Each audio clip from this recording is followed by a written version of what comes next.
Shalom, Shalom, and welcome. Welcome to this channel. My name is Symmanayah, and these are the words I'm compelled to present to an awakening, set-apart nation. To those who are drawn by the Almighty Creator Yahuah to His word Yahusha, as written in John 6:44. With that said, let's dive into this segment, my brothers and sisters. Seed, identity, and power. Have you ever been in a situation that's a struggle, that's a challenge? And you prayed, you wished for that right thing that you need to overcome that challenge. Well, there's no doubt that there's much chaos and confusion among the body of Yahusha. And I'm talking about the set-apart family. Those who seek to do the will of the Almighty Father. Those who are either Hebrew or Gentile, meaning from another nation, that's grafted into the body of one under the spiritual banner of Yahusha. There's confusion among us, many different positions of belief, but I will share with you a strategy that I believe, if your intent is to do the will of the Almighty Father, if you desire to discern what He wants you to do and how to be able to identify right or wrong better than the strategies that you're using now. And it is for that reason I submit to you this segment called Seed, Identity, and Power. I want to take a moment to pause to say this. I have two channels. This channel here, Symmanayah and White Rose Family. Over 90% of the content is different on each channel. Every now and then I'll put the exact same video. Every now and then. But I'm saying this to say there will be another video going up talking about seed, but in a different perspective. So because you see the word seed, do not assume that they're the same message, for they will be different. You see, there's so much to learn, Yahusha. But what is important now is to discover how to navigate through this confusion, this chaos, the different unbeliefs. We take for granted the properties of life as it relates to seed, identity, and power. You know, all too often we all will eat a piece of fruit, maybe, or vegetables, or grain, or even meat. And how many times have we ever given thought to how that reach from seed to harvest, from seed to plate? You see, we take that for granted, not knowing that if we understood the need to appreciate the things that we eat and consume, we just might realize how it connects with understanding what we eat and consume spiritually. And I submit to you, brothers and sisters, it begins with gaining knowledge. Without knowledge, my brothers and sisters, we will be as a chaff in the wind, going about to and fro with every influence that come about. Today we with one group, tomorrow another group, maybe another day we by ourselves.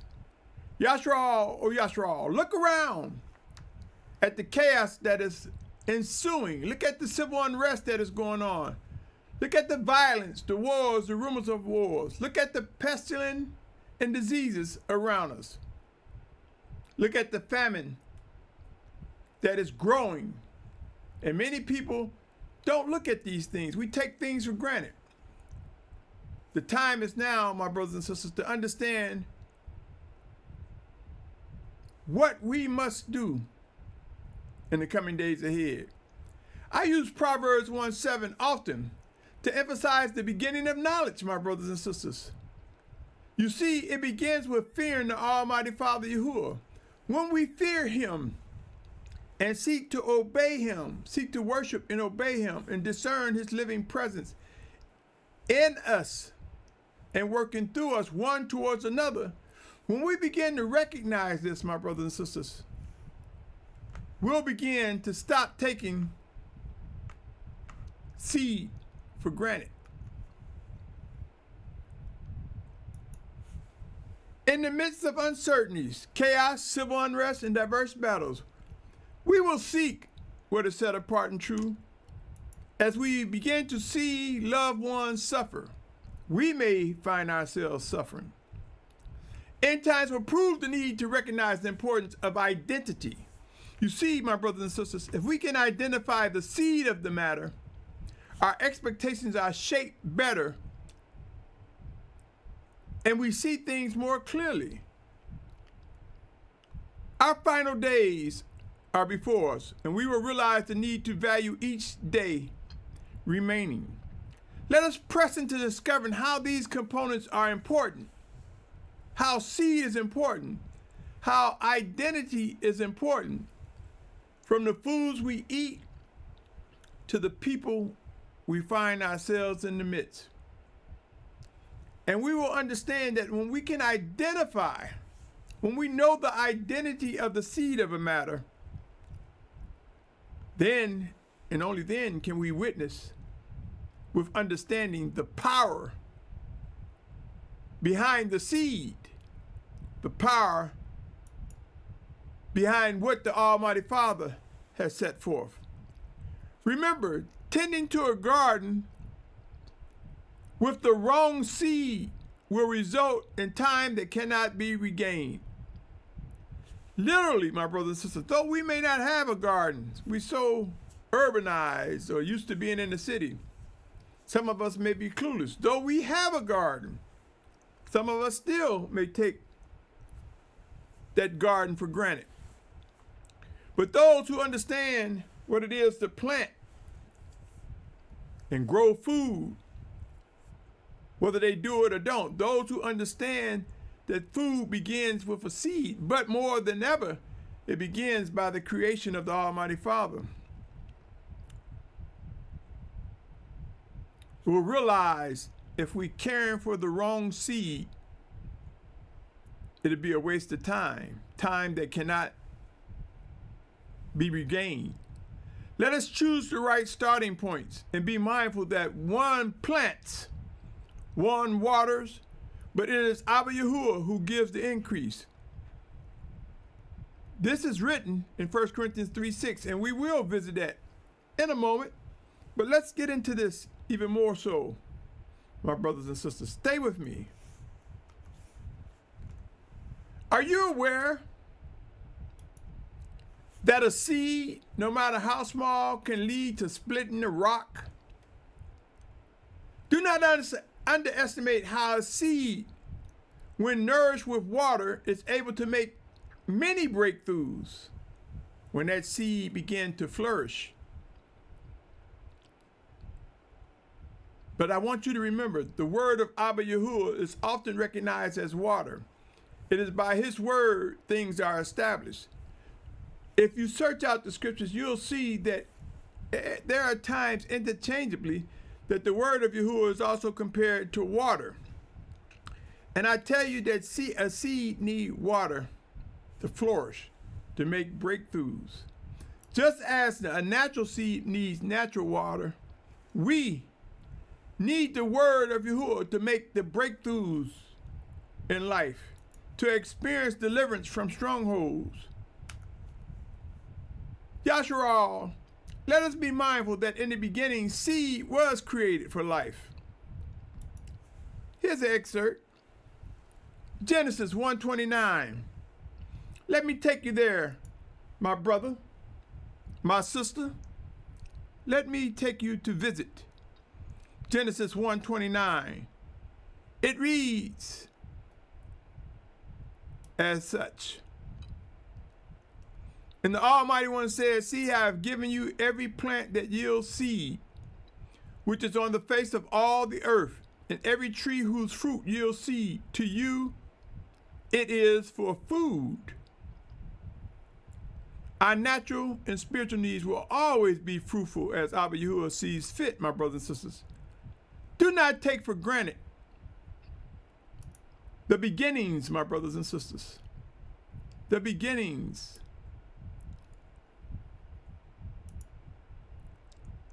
of how things reach our stomach, our being, our spiritual being. Yahusha, oh Yahusha. Some of you may stop and say, I got it. I understand this. I don't need to hear anymore. But for those of you who are hungry and thirsty, for those of you who want more water, more understanding to strengthen you, to last with you, come, let us examine different passages regarding seed to reinforce the importance of not taking seed for granted. Yahusha, my brothers and sisters, seed includes people and many other things. Let us take a look at Genesis chapter 9,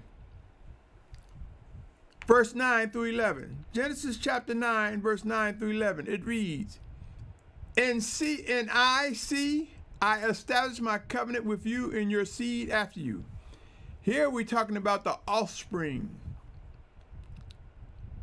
the seed. And with every living being that is with you, and of the birds, and of the cattle, and of every beast of the earth with you, of all that go out of the ark, every beast of the ark. A covenant that Yahuah made with the offspring of Noah. He goes on to say, And I shall establish my covenant with you, and never again is all flesh cut off by the waters of the flood, and never again is there a flood to destroy the earth. A covenant made with Noah's seed, those who survived the flood. But did we learn our lesson? If we study the scriptures, we'll see conflict came about. But the Almighty Father had a plan and have a plan. And he makes promises to those whom he see fit. Let me read Genesis 12:7. Genesis 12:7. And Yahuah appeared to Abram and said, To your seed I give this land. And he built there a slaughter place to Yahuah, who had appeared to him. Abraham's seed given a land by the Almighty Father. The world hate us, O Yahusha, because we are the only people on the planet, the chosen children of Yahuah and the sojourner, that are made one under the banner of spiritual Yahusha. We are the only ones that the Almighty Father has given us a land that he saw fit. Let me continue by taking you to the 13th chapter of Genesis. It reads, 13:14 through 17.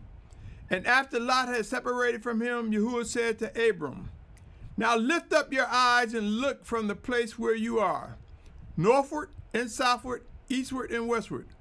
For all the land which you see I shall give to you and your seed forever.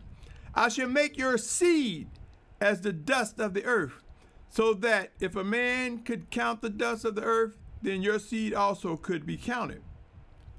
Arise, walk in the land through the length and its width, for I give it to you.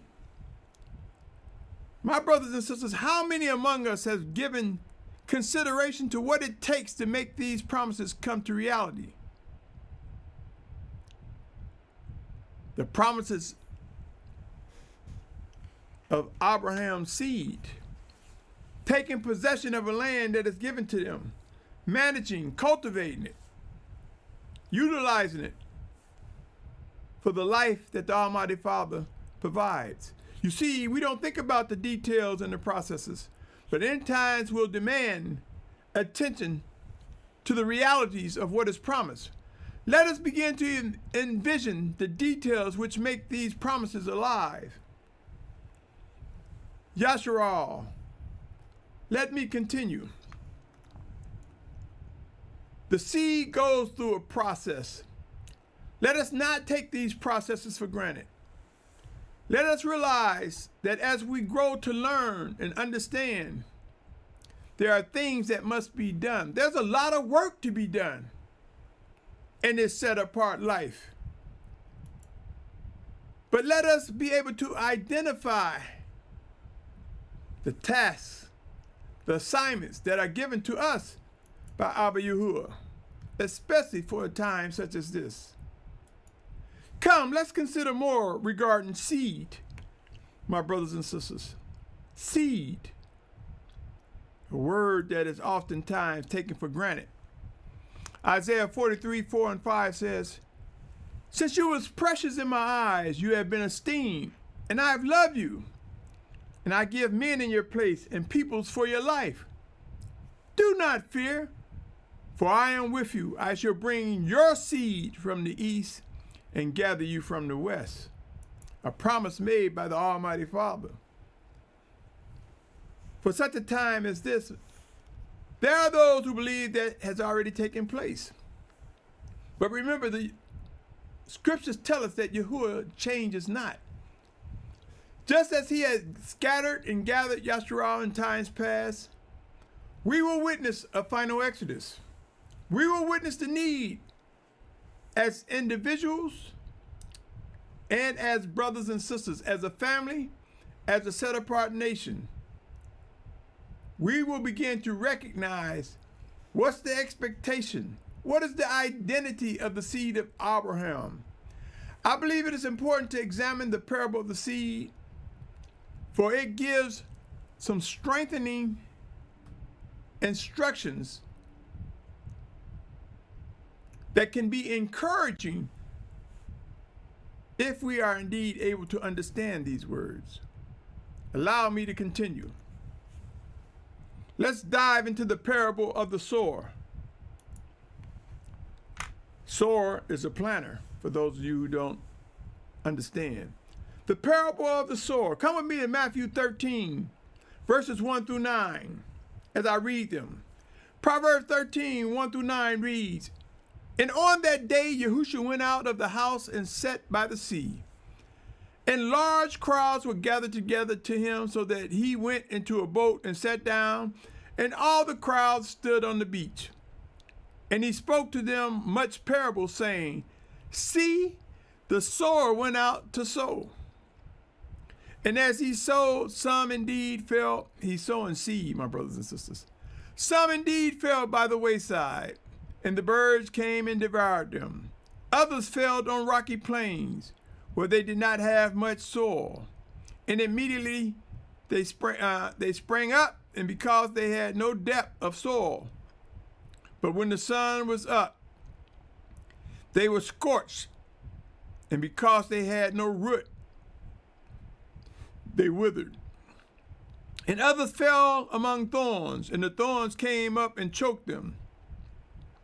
And others fell on good soil and yielded a crop, some 100-fold, some 60, some 30. He who has ears to hear, let him hear." You see, the seed goes through processes. And just as the natural seed goes through processes, the spiritual seed as well. There's more, for he explains this parable. I want you to drop down to the 18th verse. Matthew 13, 18-23. And there are people that will tell you the scriptures interpret themselves. You don't need to interpret. They interpret themselves. This parable is explained. But how many know that in the text, if we lean on just the text, the scriptures say the letter kills. It is the spirit that makes alive. We must look at the text, but we must see what the spirit has to say about a matter. You see, listen here. Matthew 13, 18-20 say, "You then hear the parable of the sower. When anyone hears the word of the reign and does not understand it, then the wicked one comes and snatches away what was sown in his heart. This is that sown by the wayside, and that sown on rocky places. This is he who hears the word and immediately receives it with joy. Yet he has no root in himself, but is short-lived, and when pressure or persecution arises because of the word, immediately he stumbles. You see, there are those who will listen to this message in part and say, I got it, and run, and won't allow the Spirit to bring about root in the instructions that are being given, the words that are being presented. You think you have enough, and we may find ourselves missing out if we take that position. And that sown among the thorns is he who hears the word, and the worry of this age and the deceit of riches choke the word, and it becomes fruitless. And that sown on good soil is he who hears the word, understands it, who indeed bears fruit and yield, some 100-fold, some 60, some 30. You see, when the seed run its cycle of life produces fruit that is beneficial to us, literally and spiritually. The scriptures use seed in many different ways, my brothers and sisters. Discover why there is power in its identity, because then we can come away from the perpetrators. Then we can identify the wolves in sheep clothing. Then we can understand that just because someone is tending a garden, if it's the wrong seed, come away from it. There's no good that will come of it. You see, when we begin to look at the seed of a matter, my brothers and sisters, our expectation is that it will produce that specific type of fruit that it represents. Yahusha, my brother, my sister, my family, consider what occurs when the wrong seed is planted. Time cannot be regained if we waste it on nourishing the wrong seed, pulling up weeds, watering and caring for the wrong seed. I submit to you, O Yahusha, the importance of identifying the seed. For when we do so, there's a power and might that comes from the Almighty Father Yahuah, through his word sent in Yahusha's name. Come, let us examine the matter, wheat versus tares, or some translations may say darnel. This is important when it comes to seed, because there's a misconception and erroneous teaching regarding this matter. Keep in mind, Yahusha, each of us will experience different types of physically living, different times of physically living. Now, what I mean by that is we die at different times. Some may die today, some died yesterday, some will die sooner than others. That's like our harvest time. In other words, you see, when we face physical death, my brothers and sisters, our spirit is harvested from these earthen vessels. If we are indeed children of the Almighty Father, we go to the bosom of Abraham to resurrection day. If that spirit harvested from that earthen vessel is outside the set-apart family of Yahusha, it goes to hell. Pain and suffering. Harvest times differ for each of us. And from a natural and practical perspective, when it comes to the things that are planted, the seeds that are planted, do you not know that some plants produce a yield multiple times in a year and some do not? There's a reason why I'm saying this, my brothers and sisters, because there's erroneous teaching to have you believe that harvest time is down the road, or they'll just glaze over it and not consider harvest time as something that occurs daily. Let me read Matthew 13, 24 through 30. Come with me, my brothers and sisters. Matthew 13th chapter, verse 24 through 30. It says, another parable he spoke before them, saying, the reign of the heavens has become like a man who sowed good seed in his field. But while men slept, his enemy came and sowed darnel. Now, in some translations, they say tares among the wheat and went away. And when the blade sprouted and bore fruit, then the darnel also appeared. Now, I want to pause for a minute, my brothers and sisters. You see, depending on the stage of darnel or tare in wheat, it's hard to tell the difference, depending on their stage of growth. And believe it or not, that occurs with brothers and sisters. Sometimes a brother and sister is just unlearned, undiscerning, still growing and studying the scriptures in the ways of Yahuah. And so sometimes they may find themselves in stumbling and falling, doing things that are erroneous and wicked. So it's hard to tell between the true brother and sister until they reach a certain level of maturity. Then we can begin to see a little bit more clear. And in some cases, we still may not know. But the Almighty Father knows. It goes on to say in the 27th verse, and the servant of the masters of the house came and said to him, Master, did you not sow good seed in your field? From where then does it have the darnel? He said to him, a man, an enemy, did this. And the servant said to him, do you wish then that we go and gather them up? But he said, no, least while you gather up the darnel, you also uproot the wheat with them. You see, he's saying he don't want them doing it. He don't want them doing it. Now let me explain why he's saying he don't want them doing it. See, because we'll make mistakes. Our flesh war against the spirit. We should discern what the Spirit of Yahuah has to say regarding the matter. Hear these words that come up next. Let both grow together until the harvest. And at the time of harvest, I shall say to the reapers, he shall say to the reapers. So there's instruction coming from Yahusha. First, gather the darnel and bind them in bundles to burn them. But gather the wheat into my granary. The key is he shall say. So when the Spirit of Yahuah says, when the Spirit of Yahuah that comes in the word of Yahusha says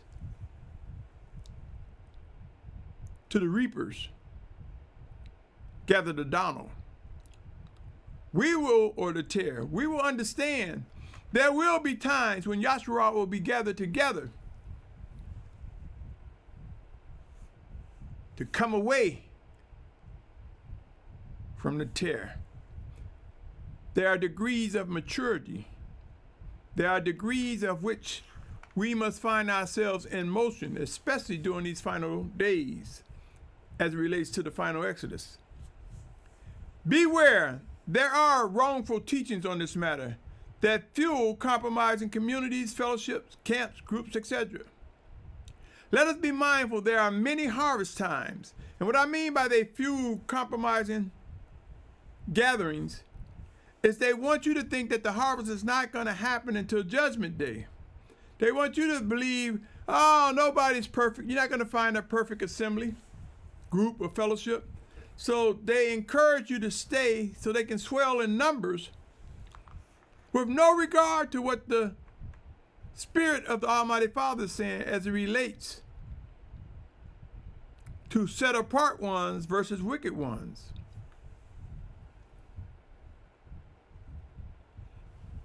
Do not fall for erroneous teachings. Yahshua, let us review these words as well. Come with me to Matthew 9:35 through 38. Matthew 9:35 through 38. It reads, and Yahusha went about all the cities and villages, teaching in their congregations and proclaiming the good news of the reign, and healing every disease and every bodily weakness among the people. And having seen the crowds, he was moved with compassion for them, because they were weary and scattered as sheep having no shepherd. Then he said to his taught ones, the harvest truly is great, but the workers are few. There are some influential individuals. There are some pastors, bishops, deacons,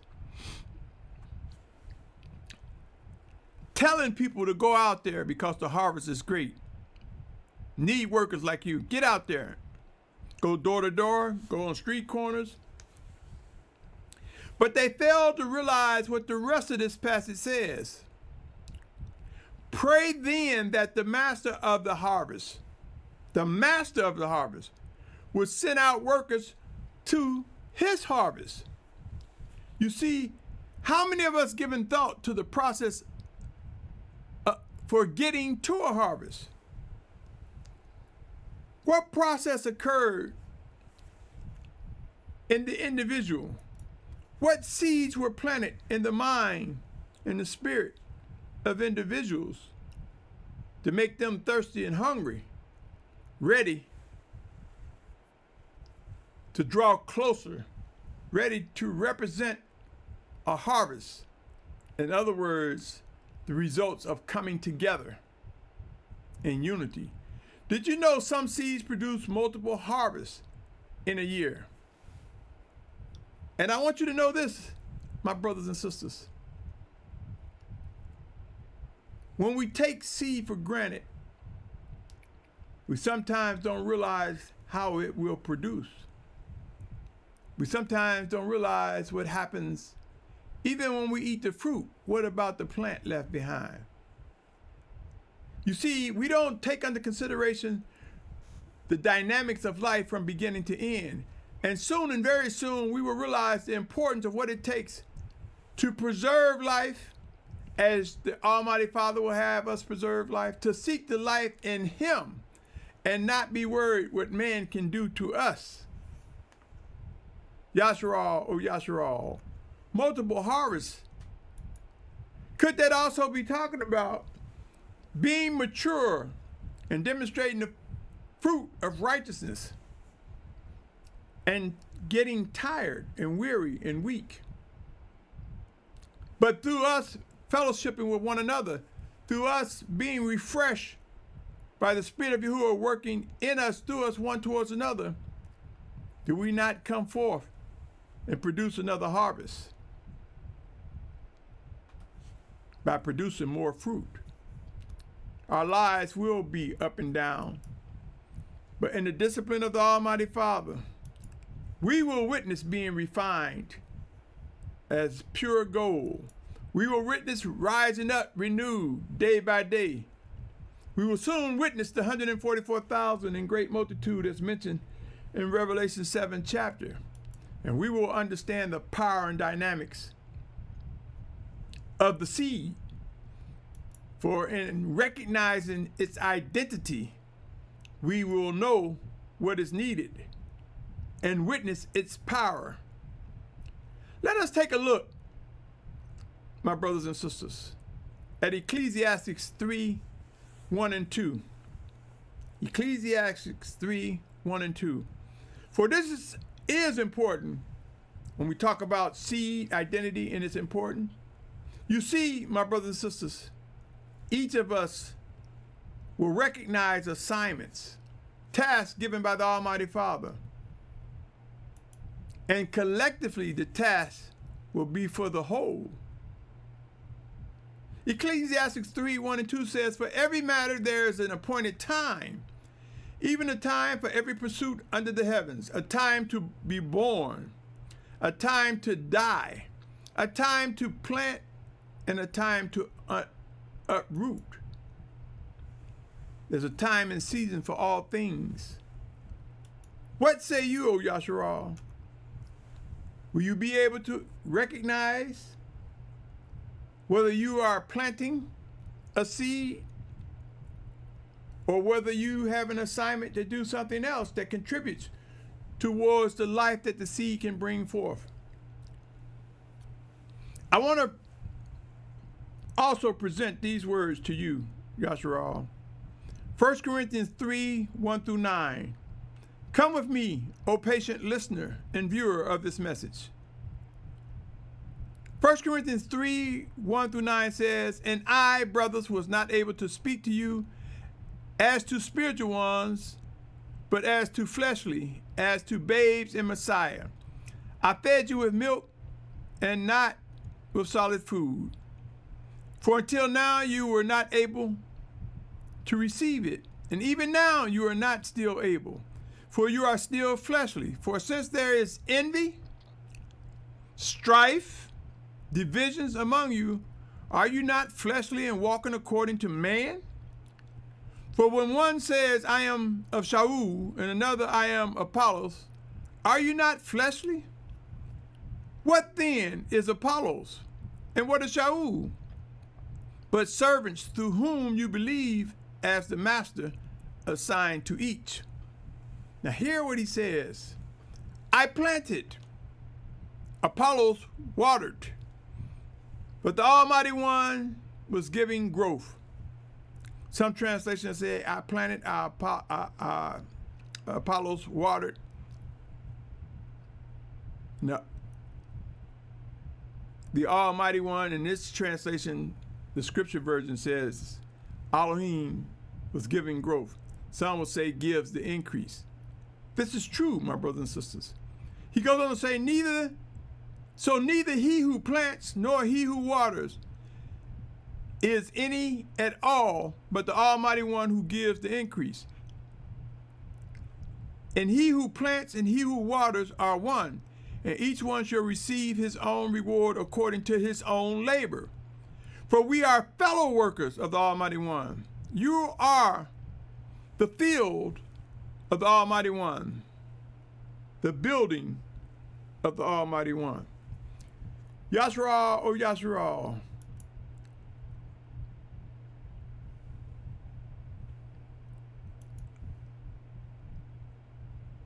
If we truly seek to respond to that drawing, that power from the Almighty Father, then I say hallelujah. Let us rise up, recognize the seed of a matter, its identity, and the power that follows. Abba Yahuwah's plan unfolds. He will confirm the things that he expects of us. Who's to plant, who's to water.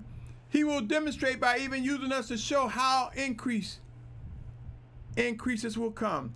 In spite of all that the tribulation speaks of, we who are his will understand his plan and what must be done. Yahusha, O Yahusha. Do not succumb. Do not be seduced by those who will tell you that the wheat and the tares gotta stay together. For the scriptures say, no house divided against itself can stand. No nation divided against itself shall stand. It leads to death. What the scriptures tell us regarding the wheat and the tares is that we in ourselves will have difficulties trying to determine the difference. But as they grow, as they mature, if we keep our eyes on the Almighty Father, if we stay focused on him, it is he who will show us when it's time to reap, when it's time to gather, when someone is indeed a tare versus representation of wheat. Seed, identity, and power, O Yahusha. Never forget, when we look and pause, when we face uncertainty or confusion, when we face differences, let us place it before the altar of the Almighty Father and pray for correction. Pray for understanding. Pray for the knowledge that is necessary to bring wisdom and understanding, strength and power to make the breakthroughs that are necessary to reflect what has been promised by the Almighty Father. You, O Yahusha, do not take this for granted. When there's a lot of talk going, get to the seed of the matter. Cut through the chase when you can. In other words, let us learn to get to the point of intersection, the point of commonality, and then render the judgment that the Almighty Father orders from us as we identify that seed, as our expectations for that seed bring about actions either to purge the wrongful seed or to nourish and care for and water the righteous seed. My brothers and sisters, if you listen to this from beginning to end, know this: instructions will come. If you truly desire to do the will of the Almighty Father, if you truly seek to do His will, you will recognize that when the name Yahuah is mentioned, it speaks of He who is the beginning and the end, He who is the Aleph and the Tah.